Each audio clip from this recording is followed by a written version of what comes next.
30 ವರ್ಷಗಳ ನಂತರ ಮದುವೆಯಾಗದಿರಲು ಕಾರಣಗಳು. ಹಿಂದಿನ ದಿನಗಳಲ್ಲಿ ಬಾಲ್ಯ ವಿವಾಹಗಳು ನಡೆಯುತ್ತಿದ್ದವು. ಆದರೆ 18ನೇ ವಯಸ್ಸಿಗೆ ಮದುವೆ ಮಾಡಬೇಕೆಂಬ ನಿಯಮವಿದ್ದು 18ನೇ ವಯಸ್ಸಿಗೆ ಹುಡುಗಿ ಮತ್ತು ಹುಡುಗನಿಗೆ ಮದುವೆ ಮಾಡಲು ಪೋಷಕರು ಯೋಚಿಸುತ್ತಿದ್ದರು. ಆದರೆ ಈಗಿನ ಪೀಳಿಗೆ ಬದಲಾಗಿದೆ. ಅನೇಕ ಜನರು ಹೆಚ್ಚು ಕಾಲ ಮದುವೆಯಾಗುತ್ತಿದ್ದಾರೆ. 30 ದಾಟಿ 40 ದಾಟಿದ ಮೇಲೆ ಹೀಗೆ ಮದುವೆಯಾಗುತ್ತಿದ್ದಾರೆ. ಇದಕ್ಕೆ ಹಲವು ಕಾರಣಗಳಿವೆ. ಕೆಲವು ಸಾಮಾನ್ಯ ಕಾರಣಗಳಿವೆ. ಈ ಕಾರಣದಿಂದಾಗಿ ಪುರುಷರು ಮತ್ತು ಮಹಿಳೆಯರು ಇಬ್ಬರು ತಡವಾಗಿ ಮದುವೆಯಾಗುತ್ತಿದ್ದಾರೆ.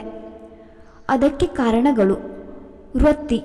ಈಗಿನ ಪೀಳಿಗೆಯವರು ವೃತ್ತಿ ಜೀವನದತ್ತ ಹೆಚ್ಚು ಗಮನ ಹರಿಸುತ್ತಿದ್ದಾರೆ. ಓದುವುದು ಸಾಕಾಗುವುದಿಲ್ಲ.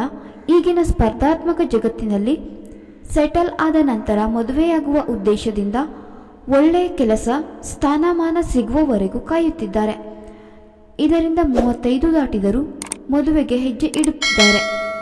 ಮದುವೆಯ ನಂತರ ಸಮಸ್ಯೆಗೆ ಸಿಲುಕುವ ಬದಲು ಮದುವೆಗೆ ಮುನ್ನ ಎಚ್ಚರ ವಹಿಸಿ ನಂತರ ಸೆಟಲ್ ಆಗಿ ಮದುವೆಯಾಗುವುದು ಒಳ್ಳೆಯದು ಎಂದು ಹಂಬಲಿಸುತ್ತಾರೆ. ಜವಾಬ್ದಾರಿಗಳು. ಪ್ರತಿ ಮನೆಯಲ್ಲೂ ಪ್ರತಿಯೊಬ್ಬ ವ್ಯಕ್ತಿಯು ವಿಭಿನ್ನ ಜವಾಬ್ದಾರಿಗಳನ್ನು ಹೊಂದಿರುತ್ತಾನೆ.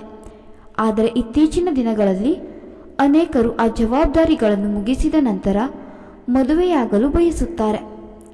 ಇಡೀ ಕುಟುಂಬವನ್ನು ನೆಲೆಗೊಳಿಸುವುದು, ಆರ್ಥಿಕವಾಗಿ ಬೆಳೆಯುವುದು, ಮನೆ ಕಟ್ಟುವುದು, ಹೀಗೆ ಹಲವು ಜವಾಬ್ದಾರಿಗಳಿವೆ.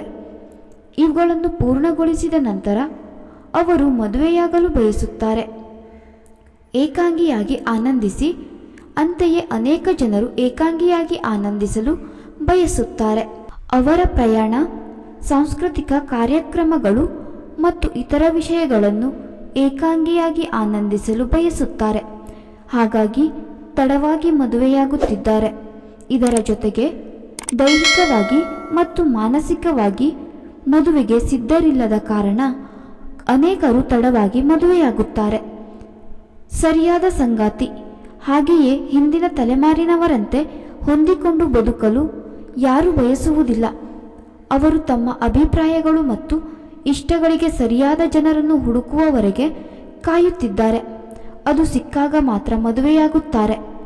ಈ ಕಾರಣದಿಂದಾಗಿ ಅವರ ಗುರಿಗಳನ್ನು ತಲುಪಲು ಸುಲಭವಾಗಿದೆ. ಆರ್ಥಿಕ ಸ್ಥಿರತೆ. ಹಿಂದಿನ ದಿನಗಳಲ್ಲಿ ಅಜ್ಜಂದಿರು ತಮ್ಮ ತಂದೆ ಸಂಪಾದಿಸಿದ್ದನ್ನು ಹೊಂದಿಸಿಕೊಂಡು ಬದುಕುತ್ತಿದ್ದರು. ಆದರೆ ಈಗಿನಂತಲ್ಲ. ತಮ್ಮ ಇಷ್ಟಾರ್ಥ ಮತ್ತು ಐಷಾರಾಮಿ ಜೀವನಕ್ಕಾಗಿ ಕಾಯುತ್ತಿದ್ದಾರೆ. ಇದಕ್ಕಾಗಿ ಅವರು ಆರ್ಥಿಕ ಸ್ಥಿರತೆ ಮತ್ತು ಮದುವೆಯಾಗಲು ಕಾಯುತ್ತಿದ್ದಾರೆ. ಅದೇ ರೀತಿ ಅನೇಕ ಜನರು ತಮ್ಮ ಹೆತ್ತವರ ಮೇಲೆ ಅವಲಂಬಿತರಾಗಲು ಇಷ್ಟಪಡುವುದಿಲ್ಲ. ವಿಶಿಷ್ಟವಾದ ಗುರುತನ್ನು ಪಡೆದಾಗ ಮಾತ್ರ ಅವರು ಮದುವೆಯಾಗಲು ಒಂದು ಹೆಜ್ಜೆ ಮುಂದಿಡುತ್ತಾರೆ. ಅಧ್ಯಯನ. ಕೆಲವರು ವ್ಯಾಸಂಗದ ಕಾರಣದಿಂದ ಮದುವೆಯನ್ನು ಮುಂದೂಡುತ್ತಿದ್ದಾರೆ. ಮೊದಲಿನಂತೆ ಡಿಗ್ರಿಗಳಿಗೆ ನಿಲ್ಲುವ ಬದಲು ವೃತ್ತಿಯಲ್ಲಿ ನೆಲೆಯೂರಲು ಯಾವ ವೃತ್ತಿಪರ ಸರ್ಟಿಫಿಕೇಟ್ ಬೇಕು, ಯಾವ ವಿದ್ಯಾಭ್ಯಾಸ ಬೇಕು ಎಂದು ಪರೀಕ್ಷಿಸಿ. ಹಿಂದಿನ ಸಂಬಂಧ. ಕೆಲವರು ವಯಸ್ಸಿಗೆ ಬಂದಾಗ ಪ್ರೀತಿಯಲ್ಲಿ ಬಿದ್ದು ಸಂಬಂಧವನ್ನು ಮುರಿದುಕೊಳ್ಳುತ್ತಾರೆ.